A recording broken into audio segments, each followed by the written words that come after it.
কাল পুড়বে কপাল, একটু দাঁড়াও কেন করো গোলমাল, বোঝো না কেন যে যায় সময় চলে।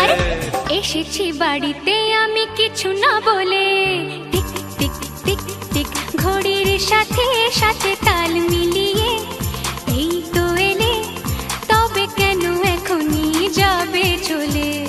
বলো কি বলার আছে, এসেছি তোমার কাছে।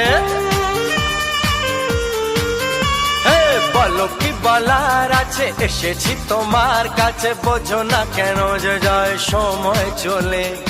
এসেছি বাড়িতে আমি কিছু না বলে। দাঁড়াও, এসেছি বাড়িতে